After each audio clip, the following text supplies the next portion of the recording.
so it just kind of clicks a lot better. So the home broadcast, I'm not saying the home broadcasts haven't been really good the past 2 years. I just think this year is just going to up a level. He gets one high in the air, left field. This one's got a chance, and let's go on a cowhide. Joyride, sound the horn. The RailCats clear the yard. Hello, RailCats fans, and welcome back to 219 Cats podcast. Joke off air. Sponsored by OnDeck Tees, Support the player, wear the gear. He's Chuck Clark. I'm Kyle Savedich. Chuck, we've hit our full week of baseball. Been through a lot.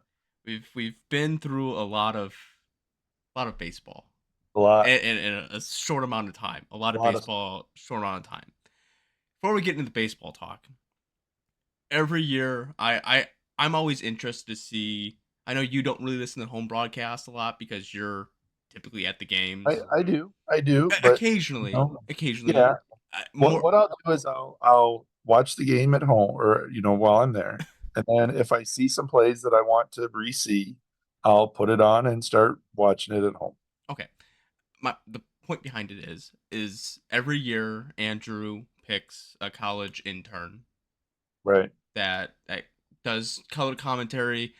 Sometimes we'll do play-by-play the way he splits it up, however he wants to do it. Majority of the time, so you had Graham Nash and Charlie Harris the past 2 years. Both of them, both from IU. Both more basketball style.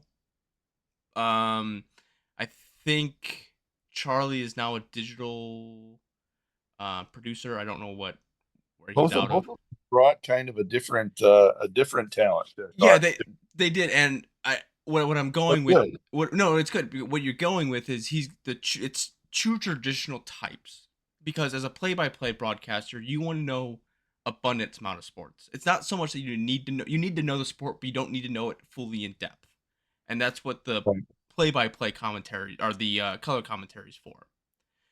Well, this year we have a female, and I think it's a really good pick because Michaela Barnett, if I pronounce your last name wrong, I'm completely sorry.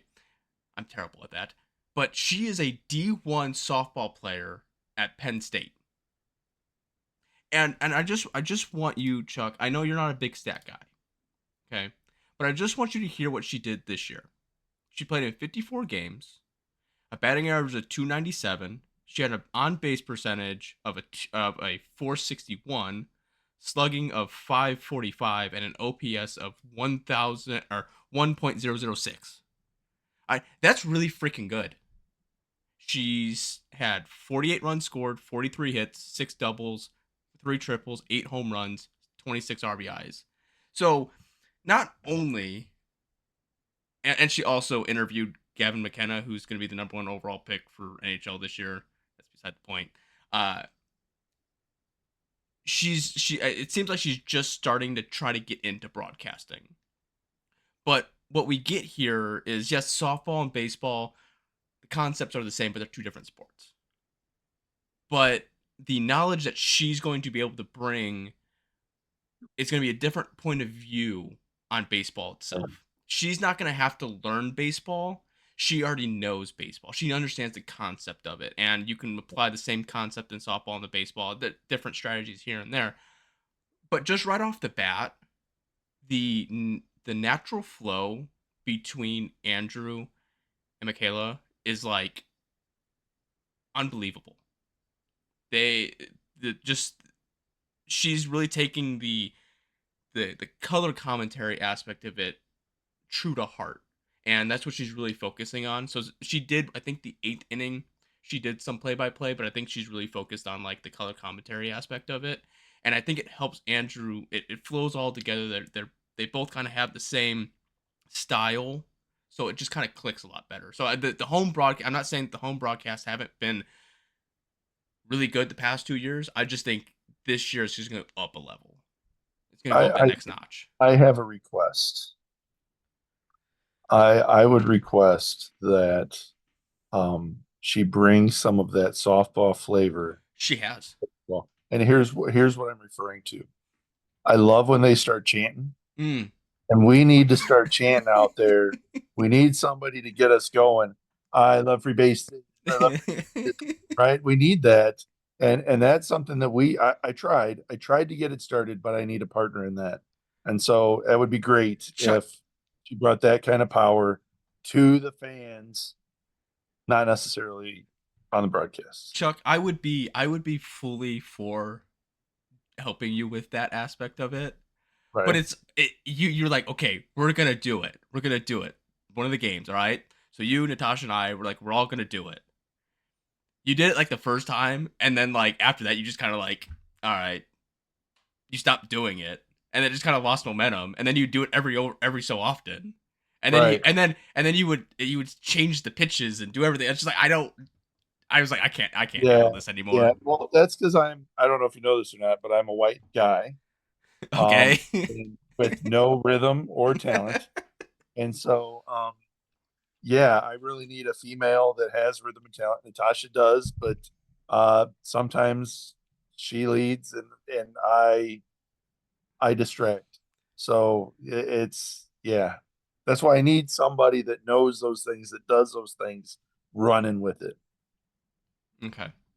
All Yeah. right, so that's I just want to give a shout out to Good for her. her. Good for her. I think she's gonna really bring something to um the broadcast, a different perspective Good for us on having a baseball. talent like Yeah, that too. That's awesome. I would agree. That is something I'm gonna really appreciate listening to this year. So all right, Yeah, because you don't do many games. Anyways, yes, you're right. I unfortunately, Chuck, don't go to any games because I have family obligations. On the weekend, I decided to take off to watch the entire series. But I had to go to Geneva, and then I was in South Bend all day today. I was able to I missed the first inning of today's game. But um, speaking of games, so Milwaukee and Cleburne. Let's start with the Milwaukee series. First game we won 7-3. Second game we lose 4-3. Game three we lose 8-6. Really feeling good after the first game, coming off of a huge win against Lake Country, kind of seeing that momentum going. Unfortunately, you're gonna have to take more of the reins on the last two games because it was day games and I was unfortunately at work. Uh, I know you were at one. Was it the second I was at the first day game, the first Tuesday day game. game? Okay, it was really windy that day. I went back and watched some of it, and there was a couple foul balls that went far right and then came back Yeah, into play. flew back over. Yeah, uh, it was crazy. so just give me your thoughts on the Milwaukee series. Well, going into it, Milwaukee had was undefeated, Mm-hmm. right? We handed them their first loss, and then the next two they win. So they're at the top of the division at 5-1 at that point. Um, they are not the best team. They're not unbeatable. It's not that we got a fluke win. Um, the other two games were within two runs. Mm-hmm. They were within winning, you know. Um, I mean, just really, it just those games could go either way. Um, yeah, that's all I can give you. I think I from because I was able to go back. I watched them, but I watched them at like two like speed times two, so it was really Right. fast. But what I got out of it was those key situations where runners were in scoring position. I know that has been the stat terror of the last year and going to this year's runners in scoring position. We just don't seem to get that clicking and going. And I thought we had that momentum in the Milwaukee series. You know, in the first game, second game was kind of a little bit crazy because of the wind. Like I said, the third game I didn't really go back and watch, but it was one of those that we were down 6-2 at one point, and then we tied the game up, and we just ended up losing. Like it's just one of those situations where you just need the clutch hitting, and you just Yeah. didn't get it. The Tuesday game that we went to, I was pretty sure that's what it was. I'm looking here. So the wind was blowing like crazy. Actually, there was one where the hitter hit the ball and it was on the other side of the building foul Mm-hmm. up in the air, and it blew all the way over into fair territory, and the guy caught it. I was like, oh my goodness, I've never seen the wind blow a ball that much before. It was pretty crazy. But the umpiring had two really bad calls that kept us from. That was a game we lost by 1 run. Um, Yes. yeah, kept us from scoring 1 run right off the bat, and then another call kept us from scoring a run. So we would have been it would have been close if it wasn't for those umpire calls. Yeah, you and I had a couple other people comment on Facebook posts, where the case may be, saying that the umpiring crew wasn't necessarily the best, um, in that game as well. I mean, just kind of looking at like game three, like it's just one of those, like, Milwaukee had 16 hits, we only had six. Uh, they left 10 on, we left six on. It's just one of those that, like, it just seemed, and again, it was one of those. They were all singles. There were six hits and they were all singles. There's no doubles.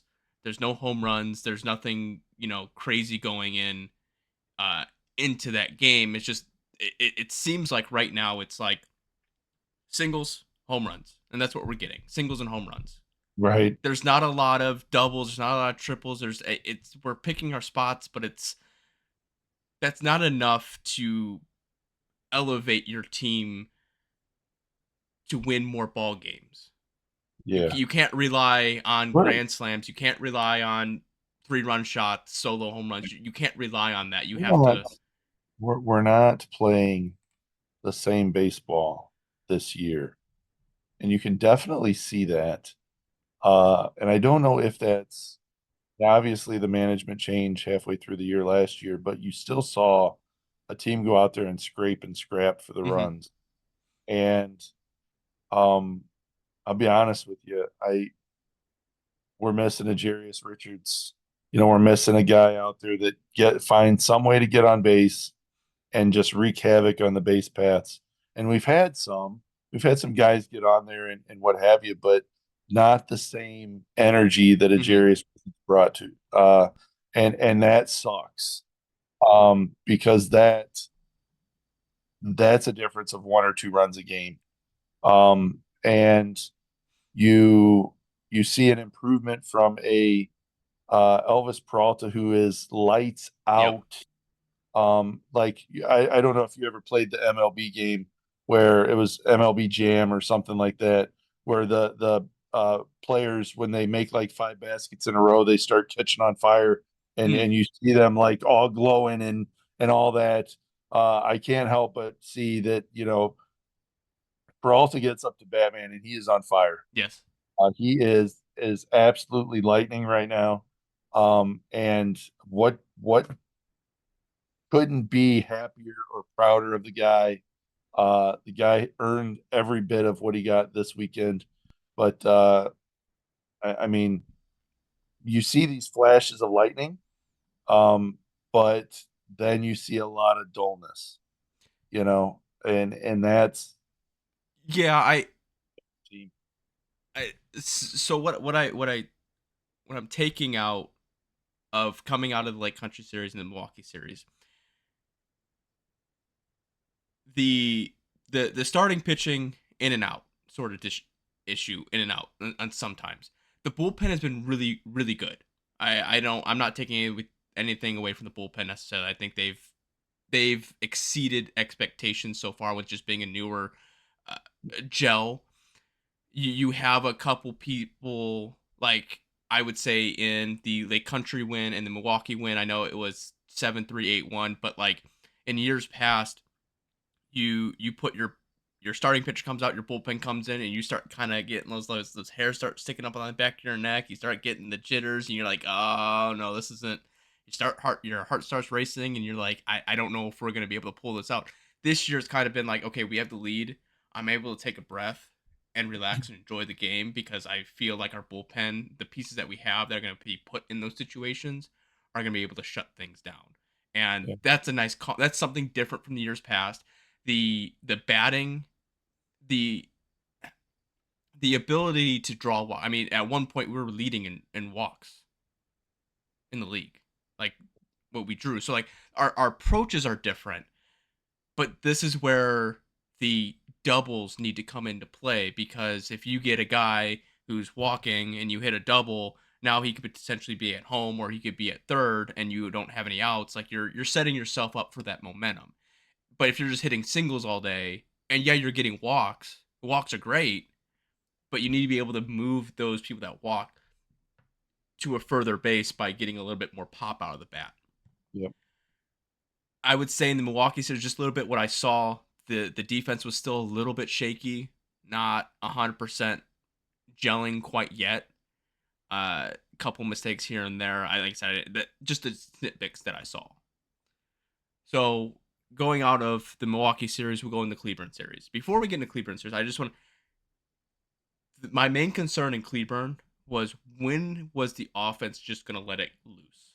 That's always the issue with Cleburne. Is like, when are you going to let things just go?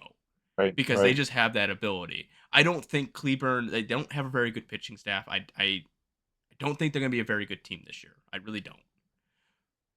But I'll get into the games. Game 1, home opener. We win 5-0. The second game, we lose 1-0.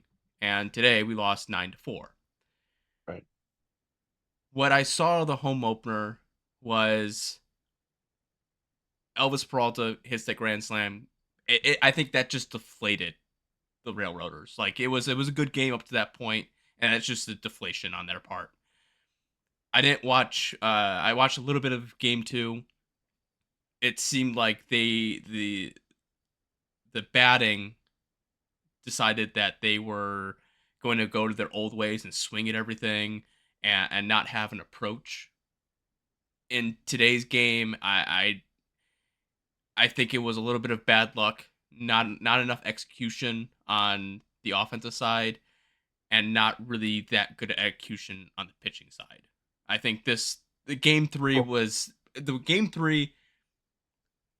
probably no, besides I think defense played. I know there was an error here and there that caused a couple more runs to come in, but Basabe looks a lot better, especially at home, than he did on the road. I think the turf plays a little bit different. I think the infield's starting to mesh. I think the defense is starting to get there. It's just now it's How more many errors consistent. do you have today? I know for sure Swazi had 1. Yeah. Swazi had the 1. There was a play where Basabe was running in for a ball that was an easy hitter, and he ended up. It was going to be a close play at first. He bobbled the ball. They scored a run because of that, and then I believe it was the next play. Swazi heels it off the glove and has to chase it down, and they wind up getting 2 bases off of that. Let me tell you a little bit about what I saw today. You've got Cooper Weiss out in the outfield, and I don't know what was going on, but the ball gets hit. It winds up bouncing off the wall over there. Yes. You know how tall that wall is. Somehow he's standing back there. He jumps like he's trying to grab the home run, but he's not by the fence. And so what I saw, and what actually Michaela pointed out, was he kind of lost. It was one of those that he didn't take the proper route to it. So like, let me put in, if you're running for a ball that's going over your head and you're running like your back's facing the batter, you're looking straight up, and then you go to turn or something like that and you lose it. He just didn't take. I don't think he saw the ball when he went to go make the turn, and so he just assumed that the ball was probably going to go out. So he turned and jumped. Like his body position wasn't there. And what I don't understand, I know Cooper's been struggling. Cooper Weiss has been struggling, and he's been in and out of the lineup, DH, playing short, playing second, playing third, and now they stick him in the outfield. I don't know what the dislike for Jake Gunther is necessarily. I know he doesn't have the best arm in right field, but you even have Scout Knox, who's a 6'6" right outfielder. I mean, he's DHing right now, but I'm just like, it's one of those situations you have to be able to put your team in the best. And Cooper Weiss isn't an outfielder. Playing outfield and infield are two different perspectives. Yeah. You have to know how to read the ball off the bat and which way the ball is going to go or how the wind's playing. Like there's more for infield. Most of the times you're concerned about bouncing balls and hard shots lined at you. Like those are your two that you kind of have to play with because most of the times if someone hits it really well, it's going to go right to you. That's how things are kind of positioned out. And you have to have good reaction time. But in the outfield, you have more variables than. Yeah. In the when you're playing the infield, it's reaction, Yes. right? You don't have time to think. It's reactions. You have to do your thinking beforehand. Yeah. If I get the ball, where am I going? What am I doing? Right. In the outfield, plenty of time to think, plenty of time to make mistakes. And if it isn't second nature to you, you might screw it up. And I think that's what we saw there was I'm like, why is he jumping for the ball and it bouncing off the wall? Like you're already there. Yeah. And so of course my chant that I yelled was probably inappropriate, but Chuck, you screaming something inappropriate? Never. well, I mean, we'll get into what I yelled a little bit later. But yeah, I listen, you cannot afford to make mistakes against teams in this league. Yes. What it comes down to. If you look at the first game that we faced Cleburne, I believe they had 2 errors and we had none. Okay. Let's see if I'm right. You're correct. Okay. The second game was a close game, and I believe neither of us had errors. We had one error in the second game. Okay, 1 error in the second game, and we had 2 errors or One one, error. yeah, but the other one. So you can see that the teams making the errors are the ones losing. Uh, if you go to game two, pitcher was Grant Cherry. Yes. Okay. I'm sitting there watching the game, and he goes out there in the fifth inning. They scored in the sixth, right? He goes out there in the Mm-hmm. fifth inning. He gets in a jam, and he's lucky that he got out of it without them scoring. And he looked gassed. Oh, it was J.C. Flowers. Right, J.C. Flowers. That's what I Grant was. Grant was Hmm. game the last game against Milwaukee. Okay, that J.C. Flowers is Yes. one. Sorry. J.C. Flowers goes out there. The fifth inning gets himself in a jam, and then he looks just gassed. He looks like he's got nothing left in the tank, and they brought him back out. And I was like, I can't believe that they're bringing him back out. And then he winds up getting clobbered, and clobbered isn't necessarily the word one run, right? But it lost the game. Um, but you could tell, didn't have it, was done, put the stamp on the envelope and send it in the mail. But yet they kept him in there. I think that was a mistake that could have been different if we weren't Yeah. putting people out there that was tired. To me, Chuck, though, that's nitpicking. That's severely nitpicking a pitcher who had a phenomenal game. Uh, he went 6 innings. He gave up 4 hits, 1 run, 2 walks, but struck out 7. If you're telling me that you're gonna give let me blindly just tell you that a pitcher is gonna give you that 6 innings every game, you would say, "Wow, he's probably going to win more games than not." You go 6 innings and give up 1 run. That's great. But the thing is, you also got to play the situation. If the situation is you're going 6 innings and giving up 1 run, but we're scoring none, you kind of have to make the decisions to make sure that we don't give up that 1 run. And I, it's not I, a that's ding on the pitcher. I'm just saying that was more from a management standpoint is that, hey, you see the guy's gassed.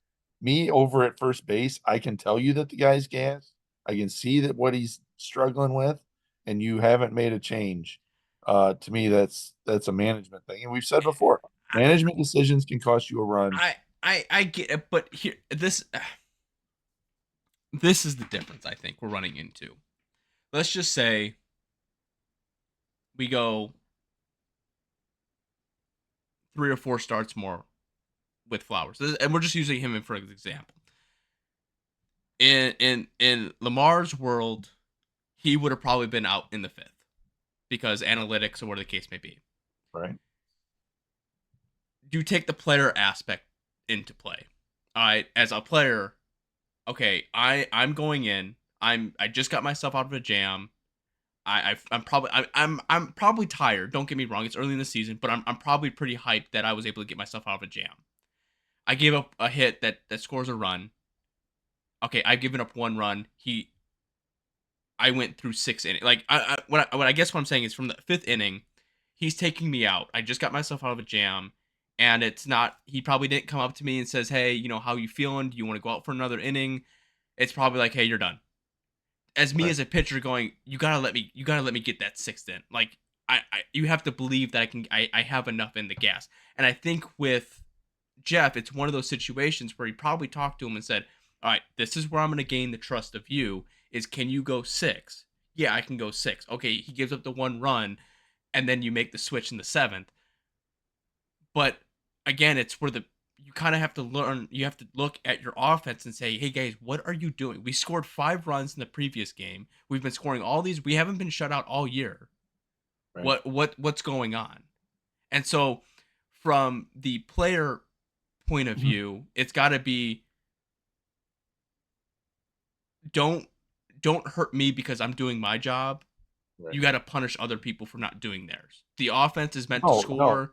Yeah, I'm not saying I that. get it. I understand. I'm saying that from a management perspective, if you see that your guy has gone 5 innings, he's got himself in a jam, he's not giving up any runs, but you can tell that he is tired.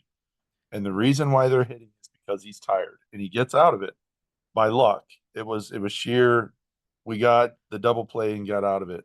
That's what it was, right? You got to say, listen, I don't see the guy getting a second burst of energy. He's gassed. Let's yank him out and put somebody in that's got the energy.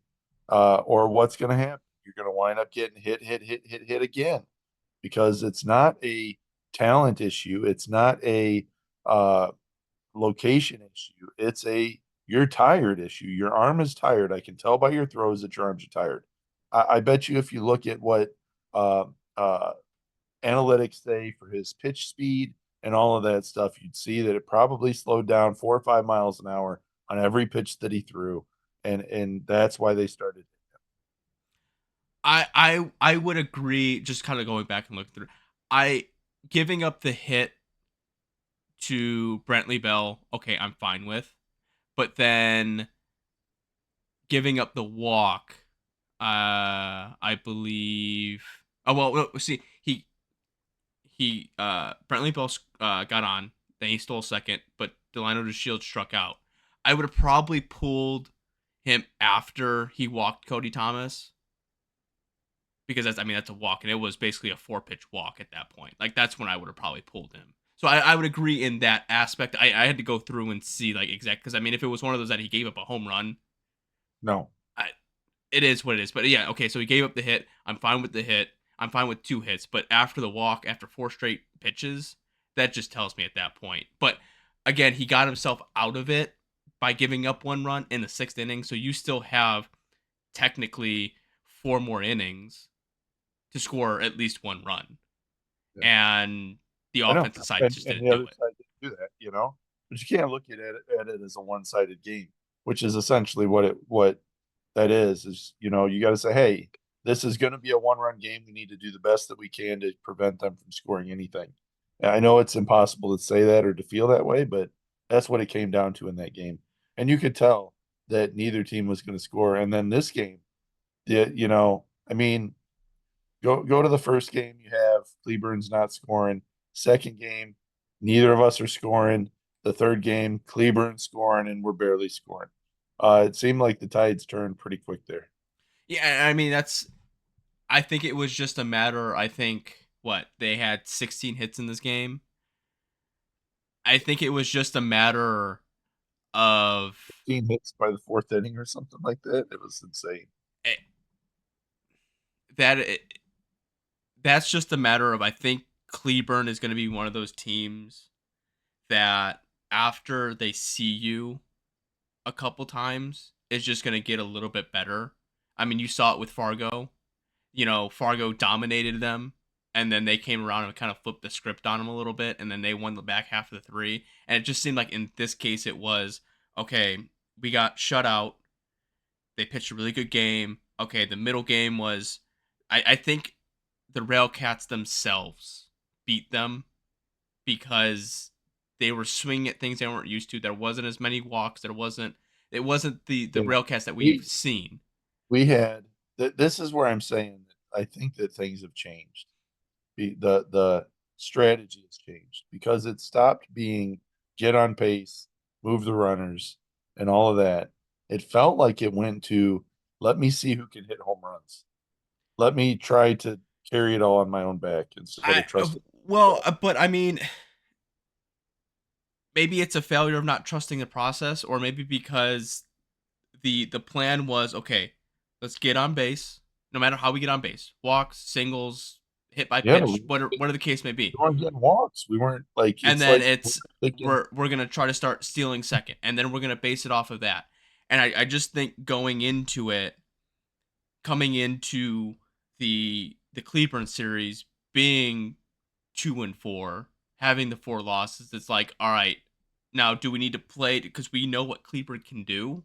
Do we need to play up to their level and hit home runs? And do we need to get those big swings, big hits all the time? So I just don't know why the necessary strategy decided to change when you come home, because what you were playing at Lake Country and Milwaukee is ideally what you need to play at the Steel Yard. Right. And I think it's one of those that you look, we were like top of the league of steals, top of the league of walks, but we started getting caught stealing. Yeah. And so when you take that away and you're only hitting singles, well, now you have to rely on hitting doubles and home runs, and you're not getting that production. So let's hit home runs. And that's just not, you can't, that's why if you want to play that style, that's why it's imperative to have a left-handed bat that can hit. And that's why I don't understand why Jake Gunther is not playing at the Steel Yard all the time. I understand the analytics of lefty versus lefty, but I don't care. I don't care at that point. You see, listen, Peralta's grand slam and his two other home runs that he had, I think maybe the third one, the solo shot, would have been out if the bullpen wasn't there. But that grand slam scraped the wall. This wasn't like I'm not taking away. That was a high pressure situation. It's 3-2 count. And the wind was blowing. That just kept going. And it kept going. But it kept going up. Yep, it's gone. But that's what I'm saying is, if you can get someone to do that, and he's a left-handed bat, if he was right-handed bat doing that, those would have been all 3 outs. Right. So not having a left-handed bat that can hit for power, and we all know Jake Gunther can do that. Right. Why is he not at home playing every single game? Yep. That's the one thing that and it's not that I'll get into our stats where we're at right now. But obviously Peralta is batting a 412. But then you look at Jake Gunther is batting a 304 right now. And so you're telling me you got a guy in there batting a 064. Well, what I'm saying is, so right now Cooper Weiss is batting a 107. Oh, 107. Oh, wow. Kevin Watts Jr. is batting a 125. Colin Summerhill is batting a 56. Yeah. I mean, heck, Basabe's. We can get into Basabe a little bit. I think it's more of a less that he's seeing the ball. He's just not getting any luck out of it. But the production is so it drops so far off, and we're not getting. I look at the on-base percentage. Okay, on-base percentage is a little bit better. A lot of them are all in the 3s, except, Cooper Weiss and Colin Summerhill are the only ones that don't have above, and then Joe Swazi aren't above 300 for an on-base percentage. Yeah. So you can take the batting average and on-base percentage, you kind of look and see where you're kind of at, like a Nick Podkolp, for example. Yeah, he's batting a 161, but he's batting he's on base percentage of 333. Like, he's gonna get on base at least once a game. Right. So that part I can kind of take a little bit, but keeping a Jake Gunther out of the lineup who's batting at 304. I, I don't understand it. Yep. Yep. That's my complaint with what they're So doing so there. this feeds into my frustration. Oh,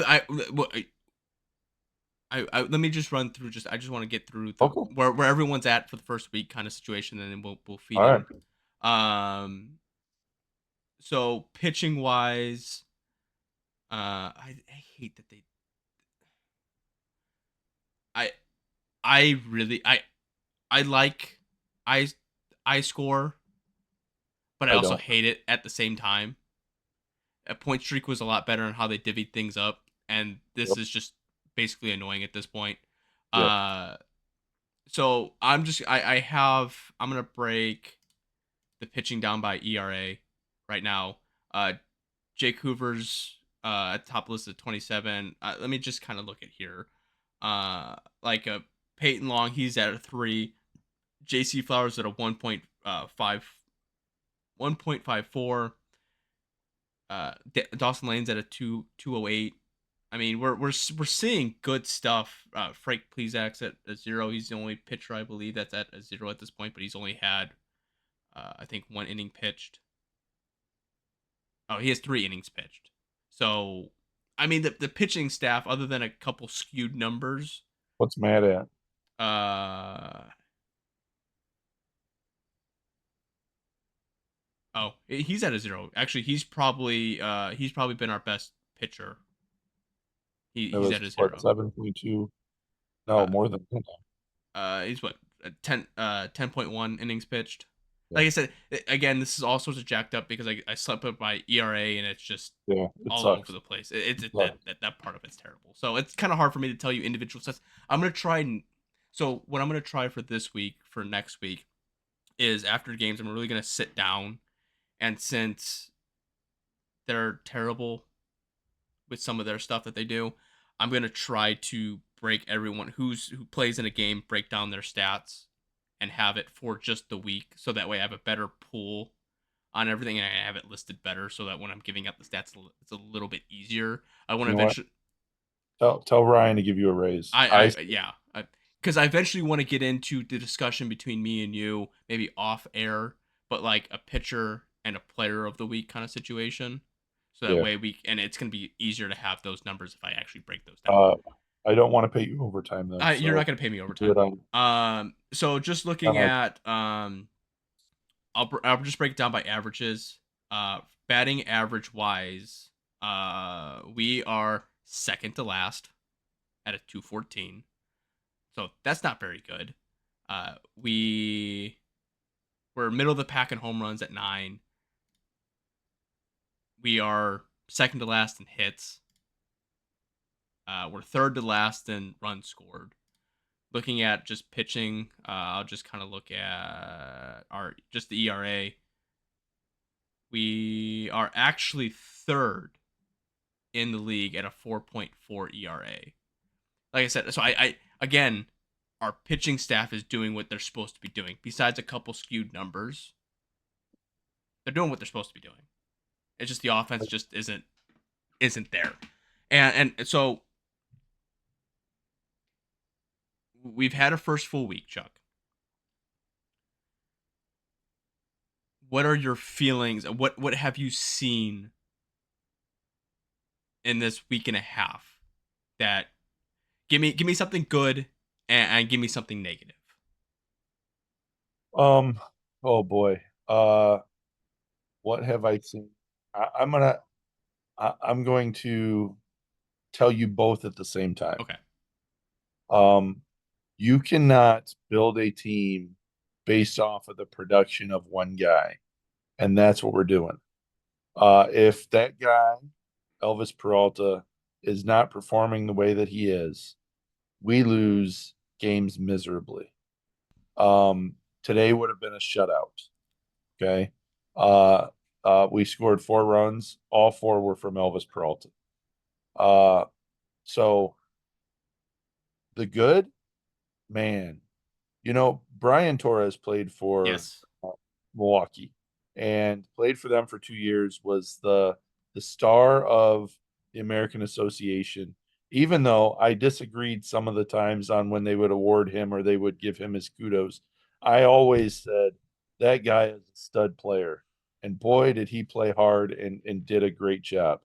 Let me tell you, Elvis Peralta is right up Yep. there in the ranks of Brian Torres. And Brian Torres just played out of his mind on his first game in the MLB by getting a walk, his first hit, and then a home Yep. run.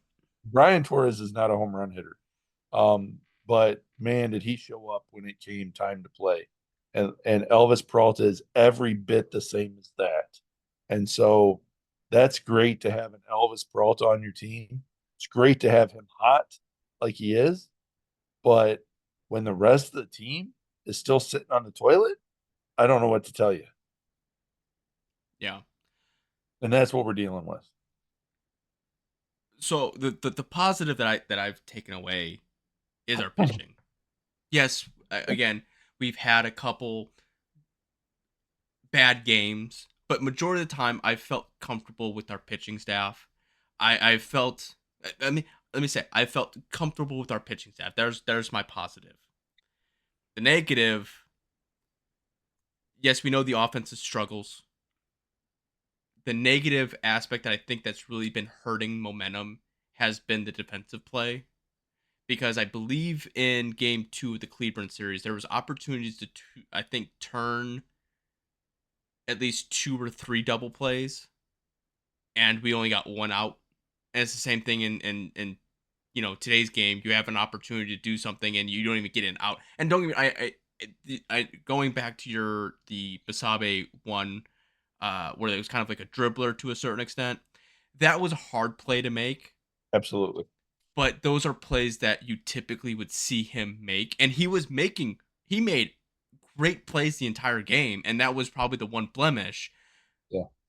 But the one hit that could have been an out, it just unravels. Then it turns into Swazi getting, just things start to unravel when you get a ball that's hit in a gap or a spot where no one can get it.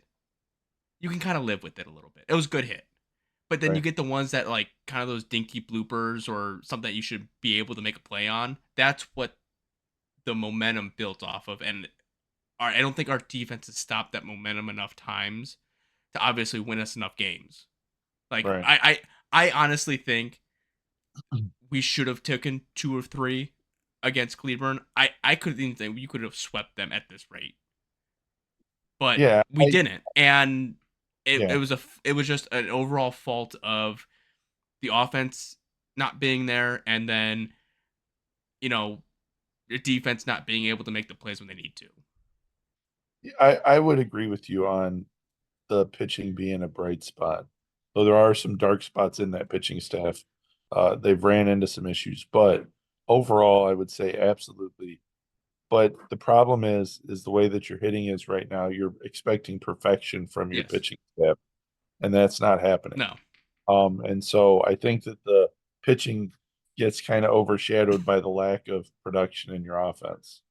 And that's kind of hard to say because you see that we started out with like a home run in every game, Yep. and then all of a sudden nobody hitting at all, and it wasn't because the pitching was fantastic. It was just hitting two people, making stupid plays, getting out. Um, you get on base and you get, today, they go to pick you off and you just keep running to second base. And then it looks like you're safe, but you wind up coming off the bag. Just stuff like that where it's like, okay, you know, uh, I don't know. I don't know. I yeah. So speaking of home runs, I put out on Friday that I will be donating X amount of dollars to the Calumet Little League, who they all take over, like Gary, Maryville, and I think Lake Station. I think they take over one other like area. That is plan A. Uh, I I was looking to see like how I could necessarily like donate, and they only really have like sponsorship options. So I don't think the RailCats going to hit 300 home runs this year. So I don't think I need to worry about that. So I emailed them to see if they'll give me something else that I can just donate till after the season. If that doesn't work, obviously everyone knows I work for Dick's Sporting Goods. They have a very good youth sports program.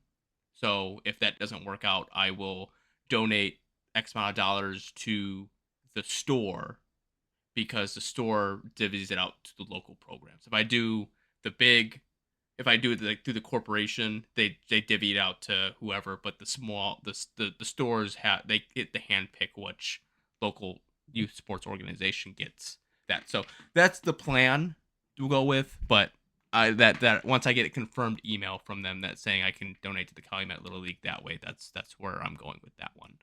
All right. All right, so I will give you, Chuck, the floor because we did get news that LG Castillo did sign with Evansville Otters. Again, we were told that it was a trade that happened, but there's no transactions in either the American Association or the Frontier League that said that was actual trade.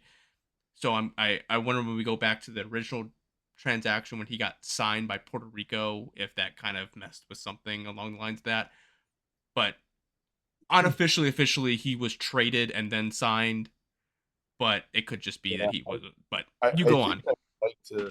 I think I would like to reach out to the American Association to get clarification on this whole situation. I don't know how we do that, but as a news entity, I guess you would call us, as somebody reporting on what's going on, I would hope that they would give us that information. But here is what I think happened. From the different sources that have told me different things, this is what I pieced together. That LG had signed with us. And I know that LG was very excited to get back to Gary. I had probably a 2 hour long conversation with him after he signed, with him calling me and telling me how Puerto Rico was going and all that, and how he was excited to see Swazi coming back, and Gunther signed first, then he signed, then Swazi signed, something like that. He was excited to have these guys back.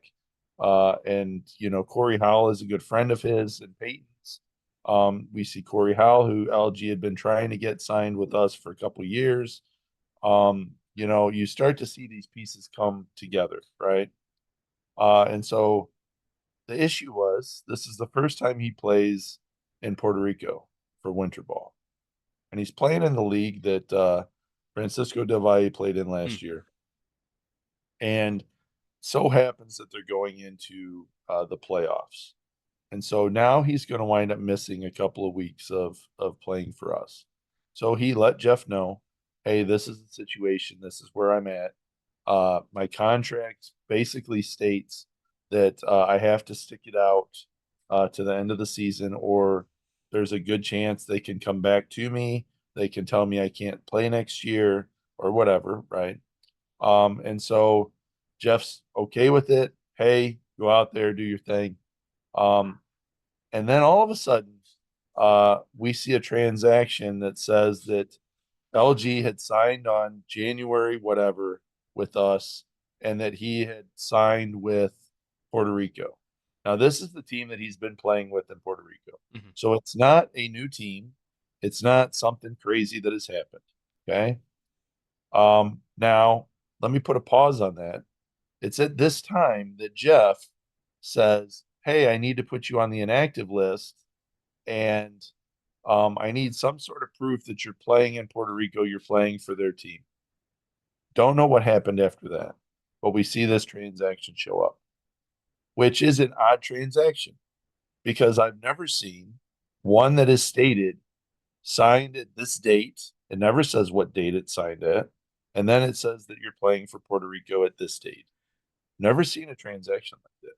So I wonder if he signed with Puerto Rico because I know the league has done things like that where someone will sign in the offseason and they'll put that in the transaction log.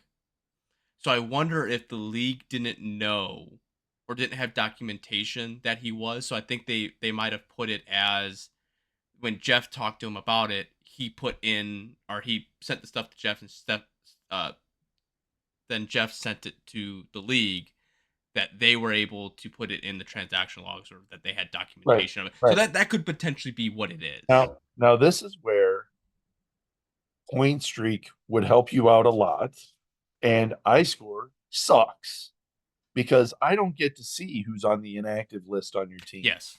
I don't get to see what is going on with these transactions when it comes to iScore. I don't know who's on the injured list on a team, right? Using a roster really sucks in iScore. All I right. agree. Now let me that's my rant for that. But LG decides because his playoffs, his team has already won. They won, I believe, 3 in a row or two games and then won a game, something like that. It was best of 5. They win. The other side of the bracket, though, gets rained out, and they only play Friday, Saturday, Sunday, and so it gets rained out. So they have to push it off a week, and then the next week it gets rained out, so they have to push it out another week.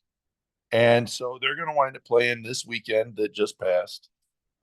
If it didn't get rained out, they're going to wind up playing their couple of games, and maybe they wind up getting through and getting a team to go to the next round, to the championship round. But LG says, "Hey, I can't keep dragging my feet waiting to get back to Gary. I need to get back to Gary." So he decides to leave the team while they're going for a championship. Come back home. He tells Jeff, "Jeff, I'm coming back.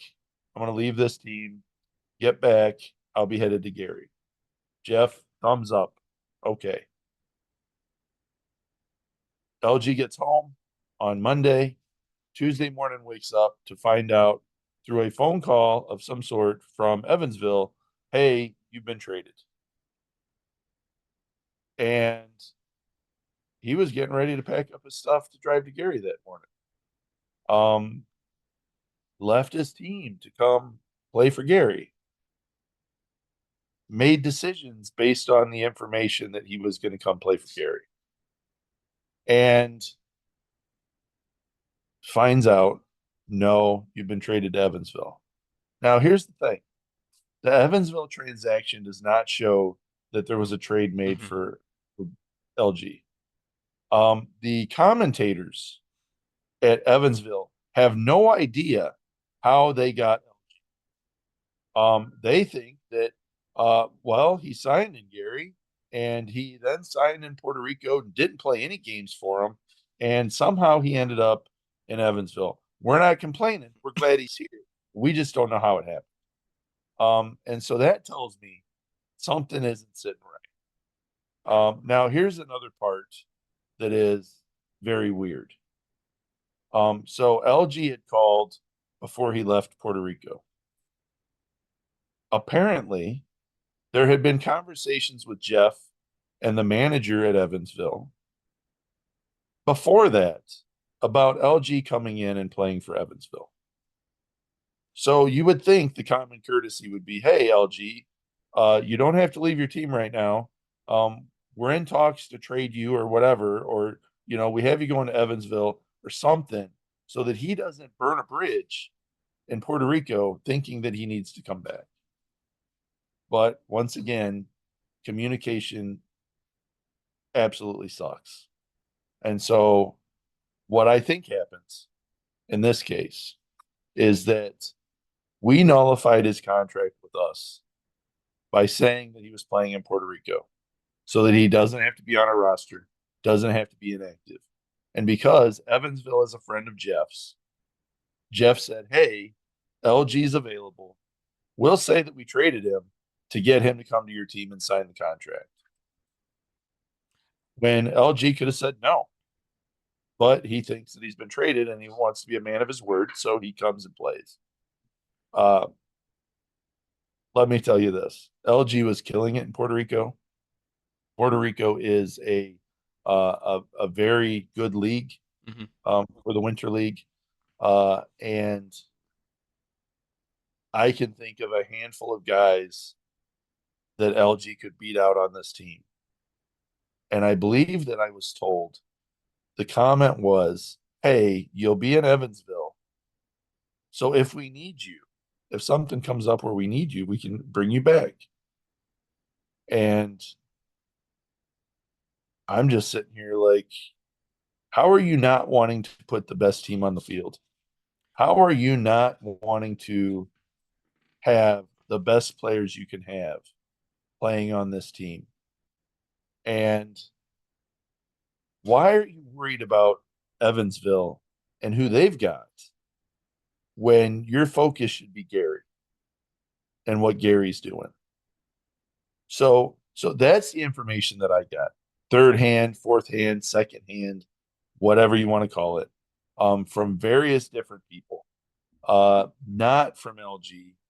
Very little of my information came from LG. Um, but when I've got people calling me angry, frustrated, um, that how is this even possible? Um, I just say I'm just equally as angry and frustrated as you are, and I don't understand why they would treat somebody who's been in on the team for 4 years, why they would treat somebody like that or do something like that to them. And the response of this is business, that's a bunch of BS. Yeah, I I don't know that I don't know if, let's just say, if we're going with that part where you talked about that they said they're going to trade him to Evansville, and then if something happens they bring him back this way. Is it one of those that get him game reps somewhere else, see how he does? If he's doing really well, bring him up necessarily. But I don't understand that philosophy to a certain extent, because I can think of a spot that he would fit in perfectly well right now with the team that's not producing any offense, that's still sitting in the second order of the lineup for some reason that I'm not 100% sure why. I mean, this is we're There's a couple. unfortunately we're getting to the point. You're a week and a half in. If you don't have it, you don't have it. it's Right. it's time to start looking at what you can start doing and getting other people here. Like, transactions probably need to start being made at this point. Well, and you see those transactions happening with other teams. But here's here's the here's the counter to this conversation that I had with somebody else. Um, what is LG good at? What does LG do? Well, he bats 260. Okay. These guys have had 20 at bats. You can't judge off of 20 at bats. Okay. These guys are good players. They just haven't shown it yet. But you got to give them more reps, more at bats. Okay. Um, this guy should be a 250, 300 hitter, but right now he's not. Okay. Those are the arguments that I've got.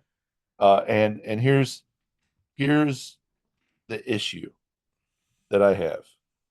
We are sitting right now on winning 33 games, Hmm. right? Um, if you go back 4 years ago, 5 years ago, um, it came down to the last series of the season for the playoffs, and we were right there. And typically it was against Cleburne, and we got spanked, uh, something to that effect, right? This league, you play 100 games. Hmm. Um, there isn't much wiggle room on losses and wins and losses. 500 probably gets you a playoff. We're at 33% win right now. And yeah, we might have a good streak in us, but when guys aren't hitting, guys aren't getting on base, when you're making bad mistakes on the bases. Chuck, you got to think about it. We're 9 games in. 1/10 of the season almost. 1/10 of the season's over with. Yep. Yeah, some people may say, "Oh, well, you still have 90% of the season left." That okay, I understand that, but that 90 turns into 80 to 70 to right? 60 real quick. Like we're talking a matter of week, like next week being basically 80% of the season. It's not MLB baseball where you get through a whole month and you're still 90% of the way there. No, Yeah, you're talking weeks at this point, and if you're not producing, well, I'm sorry to tell you, you got to go somewhere else. You have to pull people. I fully under.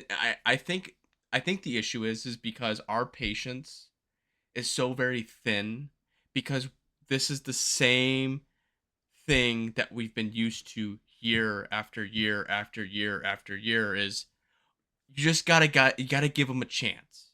You gotta wait. You gotta give them a chance. Give them a chance. Okay, we gave them a chance halfway through the season, and they're still doing the same thing. Why are they still here? Like that. That's the perspective that I think we're both looking at. Is we the fan base or the diehard fans are looking to salivate over wins, right? We want to right. win, and it's been the oh look at the new shiny thing over. Nope, put the curtain over your face, and it's the same thing as last year. Like that's Don't sell me roses and sunshine and hand me a pile of crap. that's. I'm not listen. I'm not saying that we could be at the end of next week we could start seeing changes or whatever the case. But I'm just that's just one of those aspects of just like we're tired of seeing the same thing over and over and over. It was I the definition of insanity is repeating the same thing over Yeah, and over and expecting different results. but this is different though. That's the thing, is that this is different. Um, because you're you've got a different philosophy, you've got a different regime, you've got a different way of getting players on the team. You've got like a lot of differences, right? So the excuses that we had with Lamar was, hey, it's Gary, Indiana. You can't get the talent to Gary, Indiana. And then it was, well, Lamar doesn't have the Rolodex of people to be able to bring in the guys. And then it's Lamar is really focused on bringing in and making the contacts and getting the people. And then it's okay, Lamar wasn't getting it done. So now we're going to bring in Jeff, who has a winning history of making sure things get done. And this is the right guy. And you see that it continued on last year where when Lamar was there, you saw glimpses of, okay, all right, it's just going to, all of a sudden it's going to click. And then all of a sudden Jeff's there and you see it click and it starts clicking. And then you finish out 500 while Jeff was there. Okay. And then you get to this year where you're asking yourself, why are we bringing in this guy? Why is this guy on the team? Who is this guy? And you just got to kind of like say, hey, they must know something more than I know. And okay, these stats, okay, that makes sense. Oh, and then you start seeing our players get signed from last. Okay, all right, yeah, oh, that makes sense, and then you're like, okay, this looks like this is going to be pretty good. And then you squat an egg, and then you get rid of LG, and then you're like, okay, what's going on here?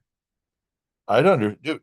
I if if you were in Milwaukee's shoes right now, where you're like 5-1, 6-1, 6-2, whatever their record is, and you said, "Hey, I like this team. I like this group that we have here. LG, I want you to go play in Evansville, and that way you get the reps. I don't want to change what I have going on right now. Um, but if somebody gets hurt, something like that, we're gonna bring you over here to get us keep us on track. I get that, but dude, you've won 3 games. You've lost 6. This team isn't a team that's going to knock it out and win these games. So you should see that by now. I would think. You know? Yeah, so before we wrap all this up, the next 6 games, we have Winnipeg Goldeyes coming in, and then we see Cleburne again at the end of the weekend, going into the weekend. Uh, right now, Winnipeg is 4-5. I think they just got swept by Milwaukee, or are they just swept Milwaukee? I Did they believe. really? Yes. Let me, because I can't just click on people's icons and make it work. Yes, they just got done sweeping uh Milwaukee. They won today. Can I click on? Thank you. Let it load. Yes. They won Friday 9-2, Saturday 5-3, and then Sunday 9-2. Yeah. I'm gonna say this. Uh, let's see what happened on Thursday. I don't know if they had a game on Thursday. They did. Yeah. Uh, you know, crazy things happen in the American Association. So you have 15 or 16-year-old girl that lights the bus on fire Oh, for yep. Kane County while it's in the hotel parking lot or something. Lights the bus on fire. Like, what's going on in Canada? I thought they were Uh, supposed to be nice, you and know? and then like I'm reading this and I'm reading it's in the Canadian news, and people are like, "Yeah, that that sounds like Winnipeg." I'm like, "What?" Like typical Winnipeg. What is this town that these people are living in? And then I was like glad that the focus was on Winnipeg and not on Gary for nonsense. Yeah. Uh, so I was like, wow, people love to play in Winnipeg, and this happens. Um, When's the last time you seen a bus catch on fire in Gary? exactly. Let's edit that part out. Uh, Oh no. No. uh, yeah. So three against Cleburne will be interesting. I think they'll be close. Three against Winnipeg. Winnipeg did not do good at all. I believe they were 3-0-3 at the beginning. 0-4 at the beginning. They didn't win until their fifth Oh, game. four. Yeah. So interesting that they're turning it around against Milwaukee, but I think Milwaukee might have went up there with the thought of we don't really have to play very hard with these guys, much like they kind of came at us. I don't. Hey, I predicted us to be 6-0, 5-1 at the beginning, and this is Yeah, your predictions are over with. yeah. So I'm gonna predict that the next 6 games, I've got us going 1-5. Okay. Well, maybe that'll help reverse. So, looking at the standings right now, it's Sioux Falls at top, then it's Kane County, Kansas City, Milwaukee, Lake Country, Sioux City, Fargo Moorhead, Cleburne, Winnipeg, Gary, Chicago, Lincoln. Gary, Chicago, and Lincoln. Well, Gary and Chicago are all tied at 3-6. Lincoln is 3-7. So that's how that all breaks down. Do you have anything before the final out? Oh boy. Um, no. Okay. Final out brought to you by OnDeck Tees. Support the player, wear the gear. Chuck, what is your final out for the week? Oh man. Let me tell you. It was great getting back to the steel yard. It was great seeing everybody. It was great hanging out with the other fans that we only see at baseball. Mm-hmm. It was great seeing my friend Dave and the other Dave. It was, I mean, can't say enough. And didn't get to see Paulie until game two, and that was great. Just I don't know, man. It's something about being at the steel yard that just hits different, and you felt it too. Oh I know. yeah, And so that's my final out. Is that man? That was fantastic. yeah. I'll caveat off of you. I'll piggyback a little bit on that one. uh, this year was a little bit more special than years past. Like, yes, last year we brought Logan, but he was like a week old and doesn't remember anything. He's not going to remember anything going now, but it was more exciting to watch him. He was alert, looking around. Like when action was going on, he would stop and look. So like, just bringing, and he would, I would say, was the only baby that had a RailCats onesie on. Yeah. So I know a couple people were jealous that they were like, "Where'd you get it from?" And we're like, "We're not gonna tell you guys, basically, because I Right. don't know where I don't know where my wife's grandma got it from." But it was fun going around seeing that. I kind of have a two-parter to a certain extent with the Brian Torres situation. I he was my favorite non-Railcats player watching him play, and I'm really excited that he got the opportunity to bring it back, get in the MLB, and being able to produce at that level. It's just something special. Like, I am half tempted to go on right now to go to MLBshop.com and just order myself a Brian Torres jersey, because You're not the only one. I'm just that and it's not even, you have Peyton Gray do the same thing. There's multiple people that have been getting those kind of opportunities. So again, this league works. Yes, we haven't seen a lot of Railcats players necessarily get in. We've had alum get in, but like not, basically from Gary into affiliate ball and so on and so forth. So like it's just it's nice to see that this stuff does happen. And I wish this is a falter, I think, on like Milwaukee's part and maybe the league part a little bit. They should be up to date on those kinds of players. And as soon as something happens, someone should be saying something. And, Right. and the only reason I got a little inkling that, well, obviously you told me about it, but then I looked and like it was reported like 20 hours prior to you telling me that he was potentially, like, at that point, Milwaukee should be saying something, the league should be saying something, and they waited until like 7 hours after they actually announced that he was being called up. I think that's a failure on Milwaukee's part, because that Brian Torres was a huge member of that team. Right. I mean, he was the face of the American Association at that point. Yep. For a couple years. And for the promotion not to be there is lackluster in my eyes. Yeah. I could go with that.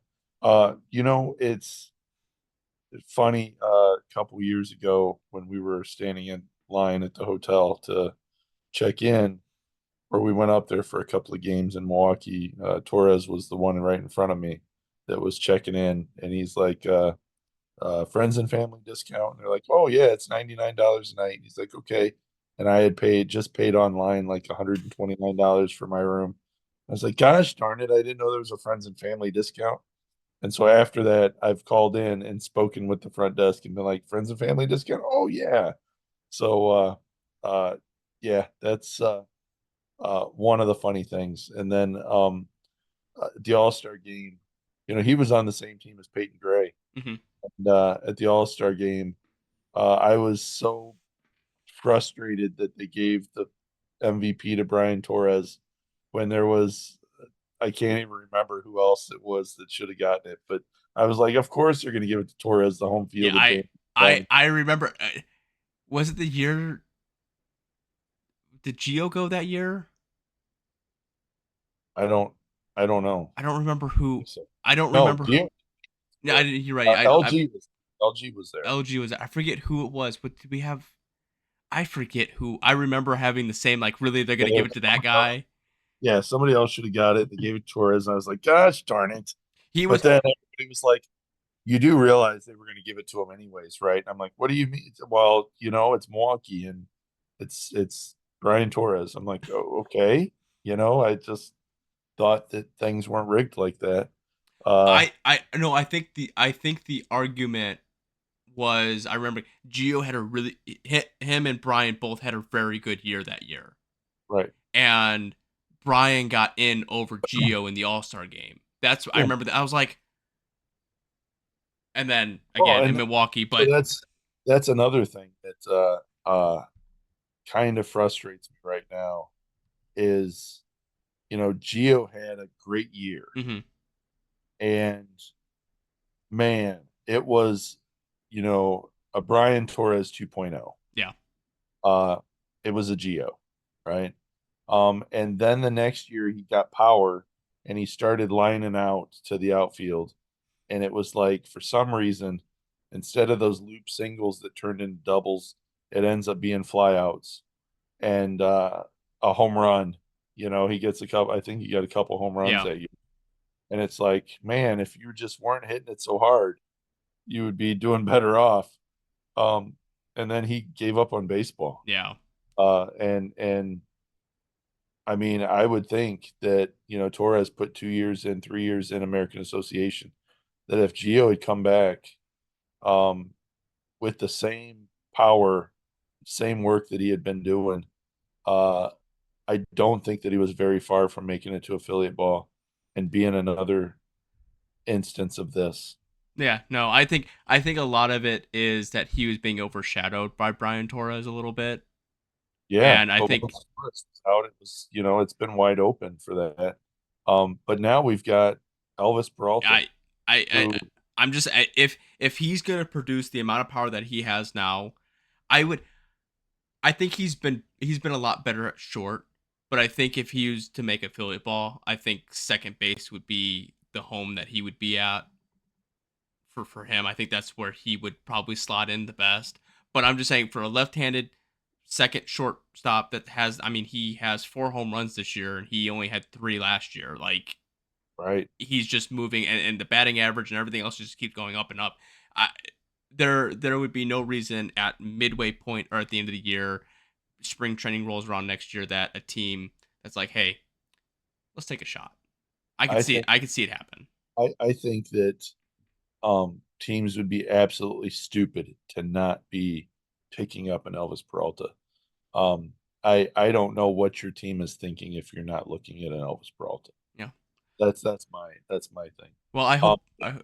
In the conversation I had today with somebody, and I was talking about the LG thing, and they said, this might be best for LG to go play in the Frontier League.